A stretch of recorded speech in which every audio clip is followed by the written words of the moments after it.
farmer, friend, singer-songwriter, Lyal Strickland. And that's farmer, friend, and jack of all trades, Chris Horn. And we're those Tastebudguys. Thanks for joining us. I'm Chris. That's Lyal. We are those Tastebudguys. I said that really weird. That was an odd way for me to come off that intro. But anyhow, I guess y'all figured it out.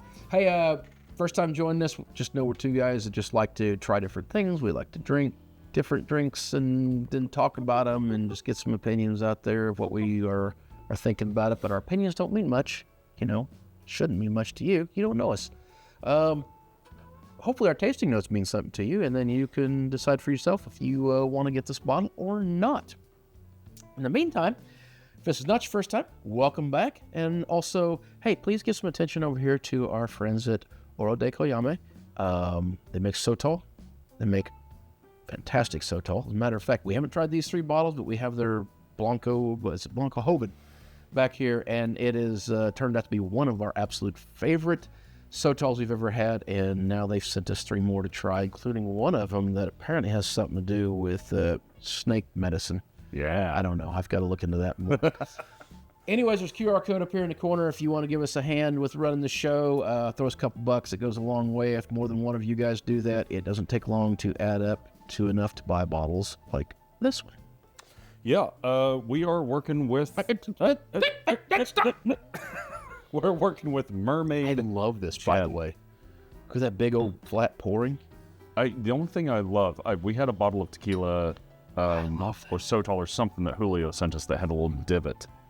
And oh, that's cool. Yeah, that's for pouring. That was awesome. This is nice. I like this. That's great. This is a beautiful bottle. Mermaid Gin, Isle of Wight Distillery. Okay. I think that's how you pronounce it. That's what I said. But small batch. Super cool bottle, actually. Let's get into it. I'm a little concerned that the tag is like suggesting a cocktail and it's mermaid and tonic. And I feel like if you don't know how to make a gin and tonic, I probably don't need that. So I will say I bought this bottle and I bought it at Total Wine, and it was 100% because the bottle looked cool. That's beautiful. And there's like three different flavors of this, though this is the only one that seems to be a straight up, just a standard gin. The rest of it seemed like it had some kind of flavoring to it. All the bottles looked really cool. This bottle normally, what I seen was like $50 to $60, but it was only $35 at Total Wine, so that's why I picked it up. It wasn't that expensive there. So it's got a pretty pleasant nose to it. Based on like what you were saying, they don't promote their product a lot. They seem to be promoting mostly their ecological standings. Okay. They're all net zero and no plastics and all that, which awesome, love that. However, they don't tout their plastics. I mean, that's what they said on their website or the back of their bottle, whatever it was. But they don't talk about their drink a lot, which made me a little nervous when there seems to be pushing more towards cocktails and drinking it. Yeah. I know a lot of people don't drink gin straight. So I was very pleasantly surprised to take the first sniff of this. It smells like a really good London dry gin. And this is from UK. So most people don't drink gin straight because they're pansies. They're wusses. That's a Midwest term, I think. It's got a really interesting nose. I want to go floral, and then I get sort of drawn back to this sort of sweet citrus note. Okay, I was going to say I get a citrus, but I get a salty note, not a citrusy note, or not a sweet note. I go kind of citrus salty. It's pretty pleasant. It has this hint of the London drizzle. Changed it into London drizzle. Oh yeah. Has the petrichor smell just a little bit. James May has taught us a word. Oh. It comes through a little heavier on the taste. It's almost heavy-handed the way it comes through. Yeah. So, it finishes with that citrus note, but it starts with an incredibly minerally vegetative. I see why they lean so hard into ends with some pepper cocktails. This is a nice gin. I like it, and it's a little above normal proof too. Right? Oily, 42, I think is what it said. Okay, so yeah, 80. Little 84. oily, Okay, almost has a bit of a thicker. Yeah, I think this would stand up in a cocktail. Oh, I think it would I very think it would much. stand up on ice. Drinking it One neat drink. Let's go do it. feels a little, I think heavy-handed is the right word with the flavors. But in a cocktail, that's going to be pretty nice. Yeah, that's going to be a plus. It isn't my favorite thing to drink neat, but I respect the hell out of that. I bet this would make a hell of a fucking martini. Probably. So I stand by, even going back for drink 2 and 3, I stand by it. It comes across as oily, mineral, vegetative, citrus, and then follows up with a pepper note at the end. Yeah. That's where I land with it. It's enjoyable. I think again, it's a little strong in the Just flavor department. The flavor- It's just like, ugh. Like, this is a lot of flavor going on here. but I still think I go back to it being like it's London Drizzle. I think that's where I land with it every time because has that kind of. But the James Gin London Drizzle is a little more nuanced, a little more complex. Sure. But I agree with But you. it has It's in the those- same ballpark. But I think that this, mostly my mind's just on fire right now going, do you do a martini with a twist or do you garnish with an olive? And Oh, I lean into the twist on this one. see, but I think I lean. think about that salty note. The salty note's there, but then if I go in with more olive, I think it's going to get too salty. I think you could go, You just go real light.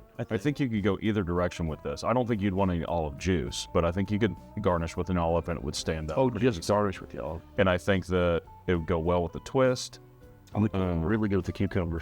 Well, so that's what they, okay. So after I give them shit for putting this tag on, Now we're back to it. Going, Mermaid oh, and look at tonic. this. It's just a gin and tonic, but they do recommend garnishing with slices of cucumber and a few juniper berries. I've never had a juniper berry. I feel like I was always scared to eat stuff out in the wild because we had so many, that's the shelves, yeah. Our lights are flickering on. It was always Guys, that QR code, it's really important. Apparently, we're having trouble keeping our power on. I was just always scared to eat stuff in the woods because it seems like every week someone was like keeling over from mushrooms or something when I was a kid. But I just picked blackberries last weekend. blackberries, blackberries good, like things you can recognize. But I always feel like juniper berries. I'm like, is that one you can eat? Well, you know the difference between a blackberry, raspberry, and a dewberry? No. Well, I know blackberry and raspberry. What's a dewberry? Looks like a blackberry, but it's on a vine that crawls around the ground. Typically smaller. Can you eat those? Sweeter. Oh, yeah. Delicious, dude. I gotta take Chris more on the farm. I need your instruction. Teach me things. Been on your farm. What you need is the bush hog. That's fair. Pretty decent. I'm not sure. I like 35 is what you paid. 35 is what they had it sitting on there. I don't know if that is a normal price for them, if that was a specialty price, but that was where I found it. I believe it was about $35, $36, something like that. Yeah. Again, I bought it because the bottle is super cool looking.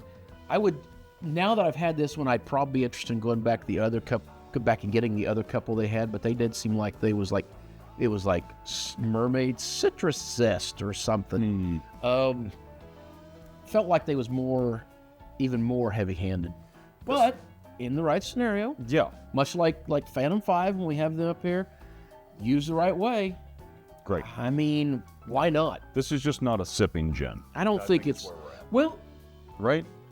I would- just neat. But Okay, on I was the going to rocks. say, I think I could see filling up a Collins glass and throwing ice on top of it and putting, 5 or 6 ounces in a glass. And Like when you tried to make your gin and tonic the other day and left out the tonic.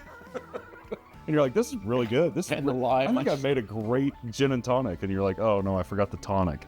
But all it right, was good. good stuff. I would say I'd recommend getting it, but I would caution you if you like gin, Nate. It's going to be a little in your face, I think. Skip this. But if you don't like If gin that's at your all, thing. and if you don't like gin at all, this might be something to try because it is pretty heavy-handed on a lot of stuff. Cool, very cool bottle, cool stuff. I would like another bottle. Until next time. Whether it be the mermaid that's yours drinking, The food you're eating. the inside joke that you're putting out there. It had to be said. Grab a buddy and try something new.